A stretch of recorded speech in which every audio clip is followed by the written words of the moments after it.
It's hard to miss the headlines, especially on YouTube's. The Florida housing market is headed for a huge price crash. Inventory is stacking up at record highs. People are leaving the state in droves. And honestly, in more than 23 years of selling thousands of homes, I've never seen more confusion and angst around what is happening in the market. And many of you call me, many of you ask for my help, you go through the process, and I'm gonna tell you, I get this question over and over. Jared, should I buy a house in 2025? And by the way, here's the newest one. Jared, should I wait for the interest rates to come down a little before I buy? And here's the deal. Buyers have more negotiating strength, they have more lender tools, they have more inventory to choose from than years, but that does not make the process any easier. And I'm going to tell you and defy the comments because people are going to say, you never should listen to a real estate agent. And to that, besides the fact that I'm going literally to help many of you understand if you should make a decision in 2025, how to make one smart. And many of you, I'm going to again warn you, I'm going to be the anti-agent. Don't do it. It's not for you. This is a bad plan. So I got to tell you a little background history that's very important to the narrative for you to understand where I'm coming from. My family, my wife, we do not prefer to rent because it's my bend, okay? But here's the deal. Since 2022, it was the longest period of renting in our married adult lives in 26 years now of being married. In 23 years of that, I've been in real estate. As younger people in the real estate business, we had fun. We moved all the time. I calculated we've owned 11 primary residences. I said during that period of time, we moved on average every 2 years. We're like a military family. But what happened? Many of you have seen that I've been doing data videos. I'm very much attached to what's going on in the real estate market. And in 2022, dead middle of the year, which happened to be, if you set a pen in it, one of the peak ends of the market run-up from the pandemic. And I saw it and I acted upon it and sold our most recent home that we own. I said, flag in the sand. I told my wife, I convinced her, knowing she did not want to go and put our equity in the bank and go into a rental situation for a longer period of time, to wait for a possible market transition. Now there's more to the story. I'm going to get to that at the end of the video, but I want you to have context about who's talking to you. This is a person who stepped outside of home ownership as a professional with the same apprehensions and looking at it from the lens you are. Is it a good move? And I'm talking to everybody. You might be watching this video and you're saying, I've never owned a home. It's my first time. And a lot of people are calling in that position this year. You might be in a position where you got that 3.5% interest rate, but you're sick of the house. It's too small. It's about time. Even with that low interest rate, you're ready to move to the next opportunity. And I'm going to help you process understanding if this makes any sense for you at all. Let's get into it. How did we used to think about real estate before the last great financial collapse? Remember how we used to think? The market always goes up. I remember getting my real estate license in 2001, 2002, and looking at real estate graphs and never seeing the price change. It was always a feature of climbing up the hill. And 2008 absolutely crippled that notion. I remember how shocked I was as a young real estate agent, 5-6 years in the business around 2007 and 8, as the market started to crumble and saying, oh my gosh, like I never thought in my wildest dreams this could happen. Now here's the deal. 2007 to 2012 proved that home prices can crash, that they can fall. But there's been an overcorrection in our mentality. People are now obsessed with predicting the next crash. We're paralyzed by fear. We're waiting for the perfect moment to buy. Ultimate timing. Everybody is now overly cautious because now we saw a Great Depression moment. We saw a generational collapse of real estate prices. Now, the reality is in 2008, many people got burned in that collapse. And even if you didn't, you might have been a child at that time and you watched your parents deal with some of the biggest financial issues they ever experienced. And the trauma is real. And ultimately, everybody right now, you know it, is now relating to now versus what happened then. You're connecting all the current market decisions to that. And I get it. So here's the heart of the matter. You got to start thinking strategically and not overreacting emotionally. And here's the deal. Unfortunately, the game's a bit rigged against us because YouTube thrives on ad revenue. YouTube pays creators lots and lots of money for views. And ultimately what that means is if they can evoke emotion, evoke fear, some cases just confirm your biases that maybe the real estate market will collapse 50% like it's been told over the past couple of years, you have to then get out of your head and say, is it right for me? Should I do it? Are the market conditions right where I live? Is it something that is right for me from a financial standpoint? We're going to get more to that in a second. But the next thing, besides reframing your thoughts on that, you have to stop thinking about real estate as an investment. Okay. That is not what we're talking about. People are going to go in the comments, I can make way more money on this or that on Bitcoin or go whatever. We're not talking about, I'm going to buy a house now and this is going to be worth 25% more next year. That's not what I'm talking about. If you're thinking of real estate purely from how fast I can buy it and how much I'm going to make over time, real estate is not what you want to consider for that right now. Those days are over for the average buyer. This pandemic situation was something very rare, and ultimately a whole bunch of monetary policy created very fast equity. And as I said, those days are over for the average buyer. Unless you are in the real estate game, you're making money off of your home is unlikely. The real value, okay, listen, hey, it's me interrupting myself. You considering selling your home? Make one call, that's all, and put my nearly 23 years of experience and nearly 4,000 homes sold to work for you. Jared Jones is the way to go. Call 706-5000. The real value for you is you own where you live. You control what you have. You have stability in the cost of your house. Rents are not falling either. Okay. So if that's the plan, you are not going to control rent. If you look at the last 2.5 years, even though there's been goals to remedy this, rents are really holding firm as well. Home ownership isn't just about money. It's about long-term security. In past generations, we thought about home ownership generationally.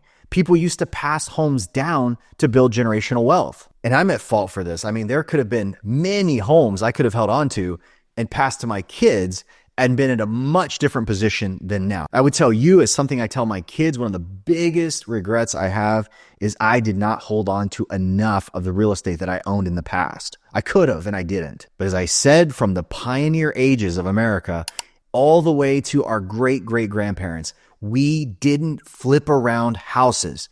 We bought it. It became an anchor. It became something our kids had memories in and grew up as adults and still came home to Christmas. I mean, think about it. If you watch an old enough movie, you can see that very last element of society is still being portrayed on film. And now we have this consumerist shift going on. So people treat homes like they're disposable purchases, like buying and selling constantly. And instead of holding on to properties, they're looking for the next upgrade. And the smarter strategy really is finding a home, buying it, and making it a long-term ownership plan. But how did we get here? How did this roller coaster ride to 2025, which caused so much fear and angst? Why is it here? Okay, obvious. 2020 to 2022, we have a huge run up of the price of everything. The everything bubble explodes. The cost of groceries and insurance and gas, everyday expenses, they shot through the roof. Now, the middle of the year, the central bankers go, man, we might break the public.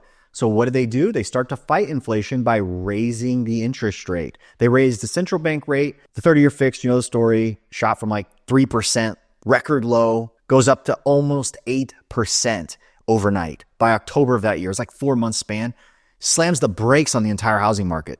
And about 8 months following the middle of 2022, markets all over the country started to shutter. You had Florida and Texas particularly seeing massive shift in the median sale price. Overnight, it goes down like 8, 9, 10%, depends on where you were in the state. And Orlando and Florida, guess what happens in 2023, the following year? It goes back up. 6, 7 months, strong gains in median sale price. Here we are today. We're barely, Florida as an entire state is maybe 1% below the peak of 2022. Orlando is still plus territory, around 2-3% over middle peak. And ultimately what people are doing in 2025 is they're starting to realize that there are actually crash stabilizers, because we all know what affects buyers. What brings buyers into the game when they feel that real estate is too expensive? One of two things has to happen. Number one, the interest rate has to start coming down again. If the interest rate starts to fall, massively impacts people who are getting mortgages, 60 to 70% of the market. And then all of a sudden, people spring back. That hasn't happened. Have we had mortgage drops? No. The interest rates are still elevated. They're at 7%. They've been around 7% for now 2.5 years. And I list your home for just 3%. You keep your hard-earned equity, make one call, that's all. And list your home for 3% today and start packing. What's the second crash stabilizer? Price softening. If the marketplace feels the prices are softer, if they start to dip, buyers rush back in, push the price back up. I'll throw a chart of float on the screen. Notice how it started to sink at the end of 2022, just like I told you. Now look what happens. It dips a little, 9-10%, and look what happened in 2023 following. You start to see it go back up. Same reality happened in Orlando. Allow me to hit this home in relation to the great financial collapse. The two crash stabilizers, the two main ones, okay? Sellers back out of the marketplace and wait instead of selling for less money. I wish I had withdrawal cancellation stats of people who were on the market, expired their listing, and quit. Because that number, I would imagine, is high. Now, guess what? In 2008, you couldn't quit as a seller. You didn't have the option to say, I am not going to sell at this price. I'm out of the market. Sellers in 2025 can do that. So when sellers bring their home out of the market, inventory stabilizes. When inventory stabilizes, you have a crash stabilization. So that's number two. Number one, as I showed you earlier, prices can dip a little, market becomes interested again, absorbs supply. If you look at the months of inventory, meaning how fast will that inventory get sold off? It's 3.7 months in Orlando. That is not a loose market. That is a tight market. That's a balanced market. Now, something else people are hyper-focused about since the GFC. They think of the marketplace as collapsing as one piece. But here's the deal. Over the past 10 years, there have been micro recessions, little micro pullbacks in value in different real estate markets all around the country that you've never heard about. We keep thinking about the whole thing as one big mass, all coming down together. That's not how it works. In normal times, we can't relate it to the time the whole thing came down. How does it correct in normal times? One marketplace has softness or growth based on the demographics for that area. How is it doing? How is that particular location doing? Take the Florida market, for instance. You have the West Coast, much softer market than Orlando. You have Miami, one of the strongest markets, even when interest rates shot to the roof because most buyers there are cash. You have to be strategic in your buying, not just with what you're thinking about in relation to your own budget, what you can afford, but also what is the market and the economy like where I'm at? How is it doing? And make a plan based on that. Now, another point I need to make in how we got here and how so many people are seemingly saying 2025, maybe it's the right time. Because I'm telling you, more people are saying it than they've been the past 2 years. I set the stage that on one hand, people have become accustomed to saying, I've been told for 2.5 years the prices are going to crash. I'm not seeing it in the data, and it's not in the data. But number two, what about interest rates? So here was the next psychological barrier that I think the levee kind of broke in the fall of last year, because most people were saying, if I'm going to buy, I have to deal with this interest rate thing. And many people, they already own a home now that they might end up selling in order to buy the next one. And it's the whole golden handcuffs analogies. I'm stuck to this 3% interest rate. And if I go across the street and buy that home with the pool, with the bigger square footage or the bigger house or the smaller house, I'm going to be saddled with a much higher interest rate. So people have been concerned and waiting for a pivot. And now what happens? And what is the pivot? The pivot is the central bank coming out and saying enough's enough. We've fought the inflation battle and we are successful. We're going to lower the rate. So that announcement came in September of 2024. The long-awaited people holding their breath saying, here it is. He's going to lower the interest rates. Now I'm going to make that move. And what happened? The interest rate goes down. Jerome Powell did reduce it. And then interest rates went up for the 30-year mortgage. So people then find out that, you know what, there's not a direct correlation with what the Federal Reserve does. And when they pivot, when they start lowering interest rates, the economy is still strong, then the mortgage rates will be a little bit higher. And so now there is a new adjustment. There is a realization, along with other psychological barriers that have been completed. Like there's a new administration. So there's a lot of people that are hung up on who's going to run the country for the next 4 years. And that being out of the way has caused people to feel like maybe I should get in the marketplace. But you line them up in a row like dominoes. You have a whole lot of people saying, I've been told on the YouTubes for 2.5 years that the crash is coming. And it's like that George Bush clip. There's an old saying in Tennessee, I know it's in Texas, probably in Tennessee, that says, fool me once, Shame on you. It fooled me. We can't get fooled again. The point is that people are coming around to the notion that maybe, just maybe, this is a correction, but the correction just might be that we don't see normal rates of appreciation. Price may not grow the customary percentage that it always grows. It might just be flat. It might go up just 1%. And that is a correction because listen, folks, guess what? According to Venture Consulting, Nick just put this on his last video, saying about Florida that the historic rate, do you know how much Florida's homes have gone up per year in history?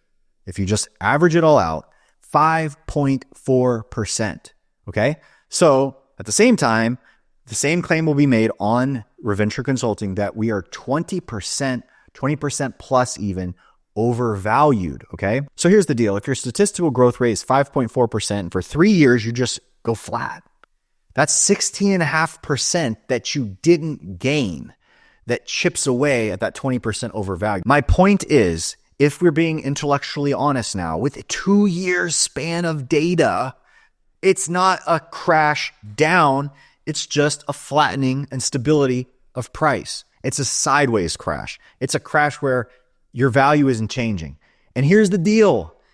People that are waiting to time the market, there are people that are going to be in the grave timing the market. They're going to say, I timed the market. I'm going to wait for the timing, and timing is right. The first patch of dirt that their name will be assigned to will be on a stone, right? Okay, so if that's what we're after, I can't give you advice for that. And by the way, let's talk interest rate as we discuss the fact that maybe, just maybe, the market corrects in a different way. Do you know that the average interest rate for the past 53 years, you know what it is for a 30-year mortgage? It is 7.75%. Unless the data is lying to me, we actually have a rate right now that is below the average. And I understand that people have been absolutely spoiled with rates that have never, ever been seen in the history of real estate. And that is a struggle as well. But for whatever the reason is, more and more of those 3.5%, 3%, 2.5%, those low interest rate mortgages are disappearing. If you look at the stats, they're being paid off. They're being paid off by people paying them off. They're being paid off by people selling the house. But the percentages of those are going into history. They're dropping. But I think most people are coming to realize that maybe, just maybe, this isn't 2008 again because sellers have a huge amount of equity. If someone gets in trouble, they can just sell the house. Most people have such low housing costs that they don't have to sell at any given time. So ultimately, there isn't going to be someone in dire straits. The blood in the streets is just not there. The other thing you need to realize, mortgage delinquencies are record lows. They're even below pandemic era. So even while inventory and housing is kind of returned to normal, you don't have a normal rate of mortgage delinquency. They're non-existent. And why is that? Think about it. In 2008, people were buying in a frenzy. Like we had the pandemic era, right? So everybody's equating bubble with bubble. They're going, okay, we had a pandemic bubble and we had a bubble in '08. So that means same outcome. In 2008, I was in that real estate world. We were funding 100% financing, stated no income loans.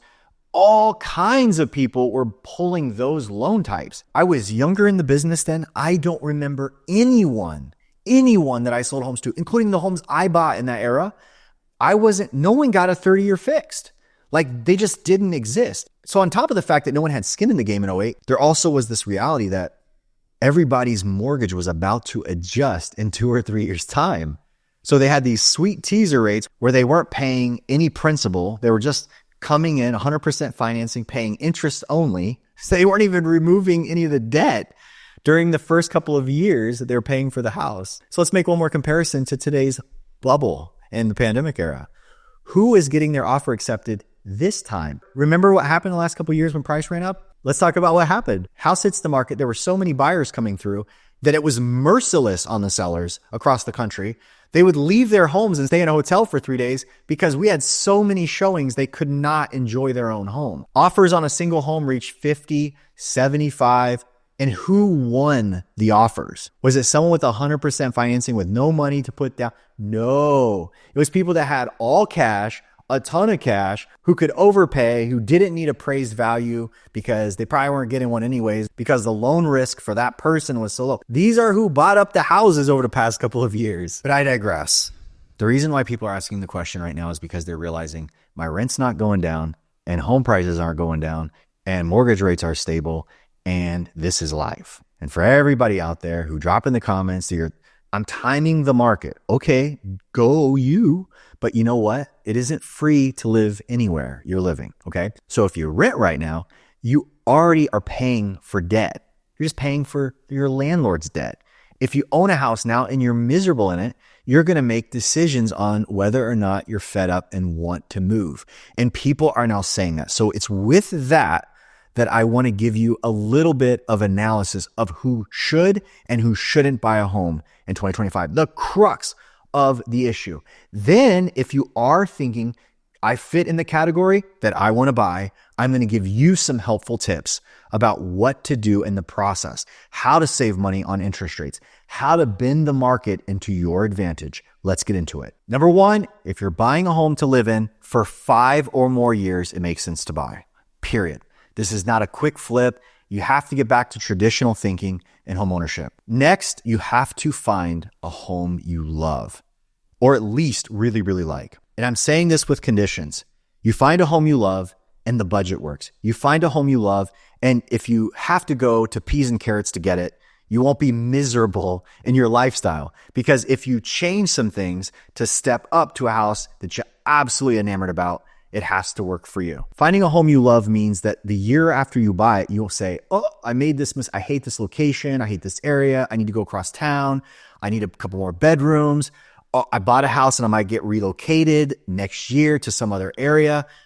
If you are going into a situation where you buy the house and there's any chance that you will not want to be in that house or can't be in that house inside of a 5-year span, and you're not okay still owning it and controlling it, putting a tenant in there, making it into an income property, do not do it. Okay, that's me saying don't buy a house, okay? That's it. You got to find a home you love. You know you're going to love it. That's important.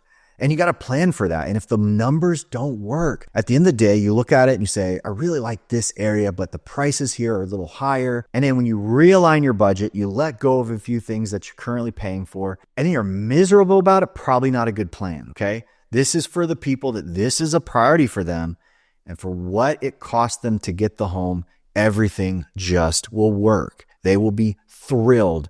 And they have to make sure they do it smart. That is a great plan. That's why you should have an agent walk you through the different areas, your lifestyle choices, all those things, and make sure you do not miss. This is not a real estate market. There's like, oh, let's wing it. Let's do a snap judgment. And I hate to say that because we're coming into an economy now, at least in Orlando, where it feels like it's getting tighter in the real estate market a little bit, where people are going to feel a little pressure as they move through their choices. And so you want to make sure there's a good amount of research that has gone in specifically on location. The criteria of your house is pretty easy to sort out, but make sure you're matching the area you land in. Very, very key. Now, thinking about this, I love what Ramit Sethi, the author of I Will Teach You to Be Rich, says. It's an excellent book. Have your kids read it. I bought my kids copies, hoping they read it. He says, spend extravagantly on the things you love and cut costs mercilessly on the things that you don't. And in my house, my wife hates renting. When I say hates, caps, all caps. And I gave you a little bit of my story in the opener about how we intentionally stepped out of ownership and now are walking through these same mental conundrums that you're walking through. More on that at the end of the video. But again, here's who should not buy. Not at all right now. If you think that you might sell in 1 to 2 years, buying might be risky because the market isn't adjusting for quick flips. If you're stretched financially and you might drop in the future, if that's you, you shouldn't buy. Next, if you are stretched financially, if you're in a position where it's beyond the pale, you should be careful. Now, here's the deal. Interest rates might, in my opinion, probably will drop in the future. but that does not guarantee affordability. As I told you, reframe your thinking. Stop thinking about massive appreciation as it relates to homeownership. That's not how it works. I think it's going to be a very stable market over the next couple of years. Now, for the rest of you, buy a home for the long term. Buy a home you really like. Know your budget and stick to it. All right, now let's make some assumptions. You did not opt out of the buying process. You're saying, you know what, Jared, this is something I got to plan for. I'm going to help you understand some very cool and unique ways of how you can bend the market in your favor as a buyer. There are some ways to leverage and improve your odds, improve your entry point on price, to improve your financing. So we're going to start with financing first. I know it's the less sexy way, but on the back end of this, I'm going to tell you how you can buy homes at wholesale prices. And if that's your goal, I'm going to strike a deal, what you should plan for to help yourself maybe end up with $20,000, $30,000, $40,000 or more in equity, stated in percentage terms, 5, 10% of an equity position on day one when you get in the house. Now, as I plan for the mortgage side, this is obviously the unfun spot. When I got into real estate 23 years ago, I started under a mentor who was also a mortgage broker. So one of the first things that I did is I had to learn the real estate industry, but then I also had to learn the loan and the financing into the business. I'll never forget during that mentorship, I heard this lender say multiple times over, financing is a tool. The tool you need today isn't the tool you might need tomorrow. And I think more than ever that resonates with my thinking as I see interest rates where they are today. Because warning, I'm going to give you an opinion right here. This is not advice, financial advice. This is my way of seeing the market. And this is kind of what I'm planning for. And ultimately, that's why you tune in the video to hear what I have to say about these things. I think that most anybody, no matter what rate you get, how incentived it is, that in all likelihood, in 2 or 3 years from now, there is a high chance that there will be a more attractive rate. So my perspective is that for most of you entering the market in 2025, the tool you use that day will not be the one you pay the house off with. And yes, we are thinking about paying the house off. That's what we're saying. We're saying this is a long-term plan. So in thinking of a long-term plan, I might pick up an interest rate today, or I might pick up an interest rate in mortgage vehicle that I will use today, but that I will get rid of in a couple of years. So one of the things that I'm thinking about is how can I get a much better rate than market rate right now? And buyers can. So I'm going to bring on a special guest to kind of walk us through those kinds of opportunities. Presto. Now I'm joined by Jason Cota. I know you've been staring at me for the past 10, 15 minutes. This is someone I trust. This is someone I've worked with personally, has funded multiple loans for me. He's someone that I trust in the industry. He's someone that's local to Florida, but funds in all 50 states. And without going into a really long introduction, if you're thinking about buying in 2025, there are some amazing products that are available to you now that haven't been around for years. When people hear of 3-2-1 buydowns, I think the most common, the common thing that I think people think is that when it is ending, it becomes a rate adjustment, or it becomes a rate that bounces. So it's like, okay, what if I want to keep it? All of a sudden the payments is spiraling and it's going to be tied to some index and move around. I feel like a lot of people automatically assume, because remember through the GFC 08, a lot of the, when you had an introductory time period of a lower rate, it often equated, an adjustment period that followed. And I think people are hyper stuck on that. The great thing about it is for the risk adverse people, this is the right program. It is a long-term fixed rate program. Your rate is always going to be whatever current market rate you qualify for. The seller is the one that is paying in advance for the interest savings that you'll realize, whether that's for 3 years, 2 years, or 1 year. And the better part about it compared to your traditional interest rate buydowns is whatever portion of that you're not using at the time in which you refinance is actually applied back to your mortgage as a principal reduction. So you never lose in full the credits you get from the seller, whereas on a permanent buy down, there's a lifetime before you break even on that. And if you refinance out of that loan before that break even point, well, then that's been money that you negotiated with the seller that essentially is lost. Got it. So let me translate what he just said in English.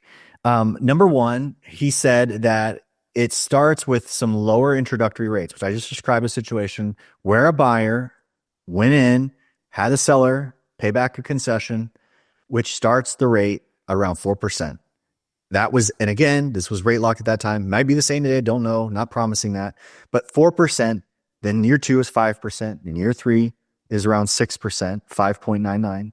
Then what Jason just said in lenderese, he said the rate then goes to a 30-year from there to the duration of the loan in relation to the day's going rate. So if the running rate that day or whatever you end up buying a house is 6.75 or 7 or 7.25, whatever it is, the end time, 4 years down the road, that becomes the rate for the duration if you kept it as a 30-year. It's a 30-year model fixed at the very end of the loan. The rest of what he just described in translation is that if you were to ditch the loan earlier in the process, okay? So for instance, if the seller gives you a $15,000 credit, okay, to get this product, okay, you saved like $5,000 in year 1, okay? Your payments are lower than the market rate because it's only 3.99 or 4.5 or whatever it is in year 1. You save $5,000. The seller credited you 15 to cover year 1, to cover year 2, to cover year 3. Because remember, tools going down. We're going to change that bad boy out. Is the goal, is the plan, right? We're strategic now, not emotional. The reality is, if all of a sudden we find this bounce in the market, right? In the middle of year 1, rates go to 5.5%. Okay. And then you find, I'm going to take that 5.5, I'm going to buy it down to 4.75, whatever your goals are. You do something where you have a better product. And the point is, you didn't use all the 3 years you didn't go from year 1 at 4%, year 2 at 5. You stopped in the first year, you stopped a year and a half in. And the seller's $15,000 credit the day you bought the house was only half of it was used because you only made it 50% of the way or whatever it is. You get it credited back. The unused portion of the buy down goes back in your pocket, so you don't actually lose it. If you don't actually experience the savings because you, for some reason, for whatever intents and purpose, you decide that you pay the house off, you flip it, you're selling it. I don't know what your goal is. My point is that is not an unused portion. So that's the thing.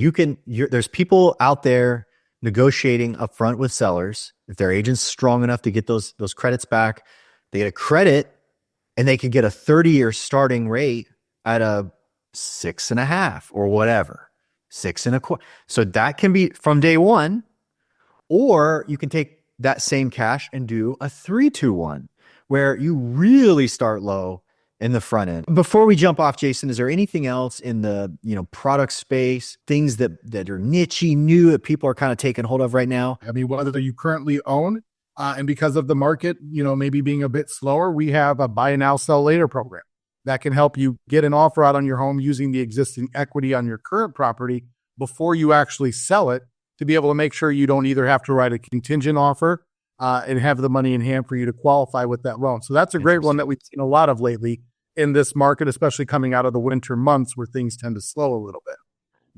There are programs out there to support those who support our communities. We have ones that are actually, specific to, line of duty employees. And those are great programs as well. But for your average individual out there, I'd say speak with, a loan officer, get your numbers in line up front, make sure you have all the information and are educated with such an important decision to make to buy a home. Get all the options, the good and the bad, know why the bad ones aren't the right one for you so you can feel comfortable with the program that works and explore what options are available in the housing market that you're looking to buy in. So let me give you some factors to consider when buying a home here in Florida. Number 1, property tax annually will be approximately 1.3% of your purchase price. Now, if you go, that's maybe from $0 to $600,000-$700,000. If you're in the million plus range, you're probably gonna be closer to 1.1%, not 1.3. Now, for insurance, here's the kicker. How can you figure out what insurance will be? On a $500,000 home or $400,000, anything under, again, like $700,000-$800,000, take the number 0.6%. That is what you can approximately assume for insurance. So for instance, I've seen recent policies on $300,000, $400,000, $500,000 houses. They're as low as $1,600 a year to $2,000, $2,400 a year. So $150, $200 a month. Now, if you're going up 800, 900,000 to the $2 million price point, factor about half of that. Take 0.3% times anything million plus in that higher price range. And again, this is just something to help you understand what maybe you are in for based on the property prices you're searching for. This will help you. Now, again, I'm giving you numbers based on closings in my area over the past 4 months. If you're watching this video somewhere else in Florida, you might have to make a little bit different adjustment, but this is just what I'm seeing in Orlando.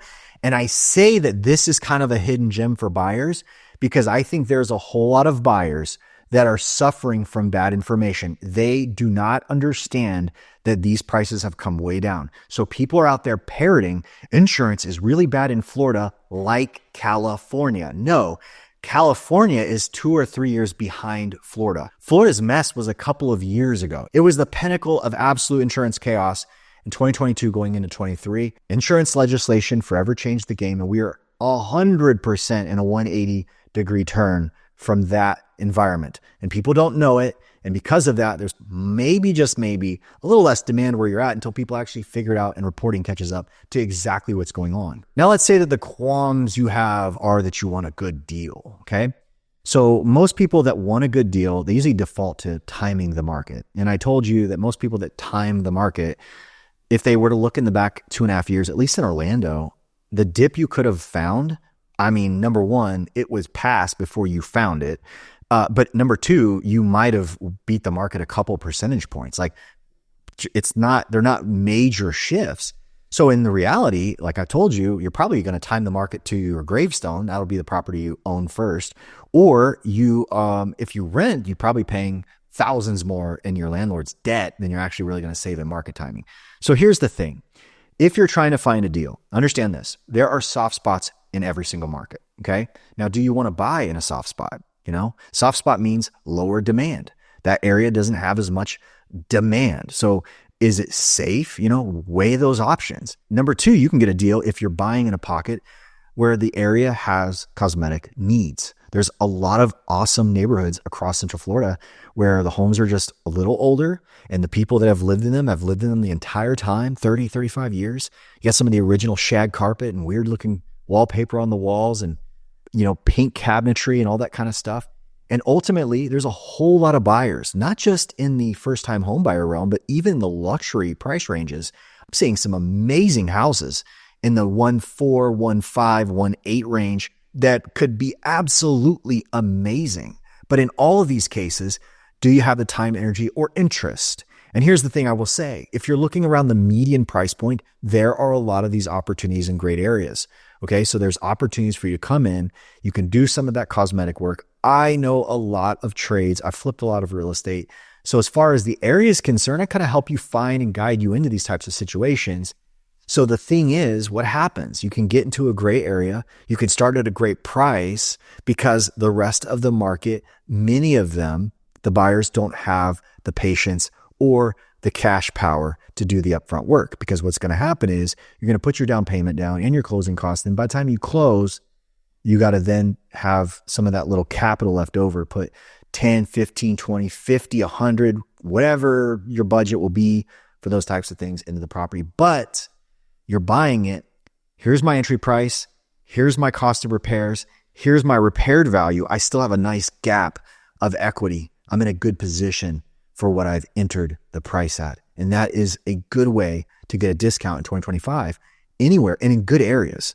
But again, you got to be willing to kind of take on a couple of weeks maybe of sweat equity in the front end. Now, you remember in the opener, I told you I sold my house at the peak in 2022. We went into a rental situation for 2.5 years. Fast forward till now, all the things that we just talked about, all the things you just heard, all resonate on me. Oh my gosh, the market's going sideways. It's been 2.5 years. Nothing is crashing. The real estate economy around me, at least in Orlando, is crazy healthy. In fact, if you don't believe me, go to the last video I did about 3 days ago, how I go straight into the data and I go straight against the narrative of everything that's on YouTube and show you, hey, none of this matches. The market's crazy strong here in Orlando. In fact, it's one of the strongest markets in all of Florida right now. I think even outpacing Miami, which is crazy. But long story short, at the end of my first year in a home that a beautiful home. The landlord at the end of 1 year says, Jared, I'm going to sell the house. My family is a 7-member household. Moving is insanely difficult. We go to the next property. Now, we're much more comfortable in house number 2, and we're there for the last year and a half. And again, what's the point? I go to work. I work really hard. I'm coming home. My wife can't paint the house. She can't decorate the place.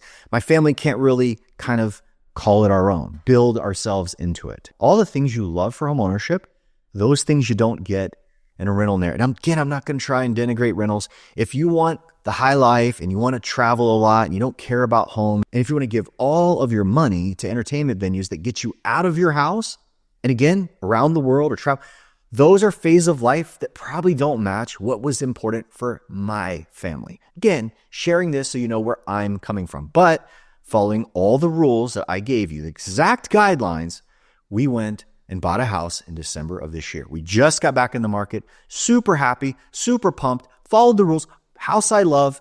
Again, some of those things require trade-off. Remember the Ramit Sethi thing. Cut back on things that don't matter and spend lavishly on the things that are important to you. And that's what we did. And we did cut back. We got rid of the universal passes.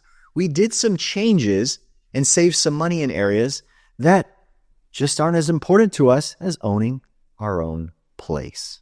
If you're in the Central Florida area and you're looking for a great church, I'd love for you to join me at the Grove Bible Chapel. Just visit joinmeatthegrove.com for full details. When you're buying or selling a home, the process itself can feel overwhelming. When this happens, you need a real estate expert that can turn this around for you. So all you need to do, make one call, that's all, and put nearly 4,000 homes sold and my 23 years of experience to work for you. Jared Jones is the way to go. Call 706-5000.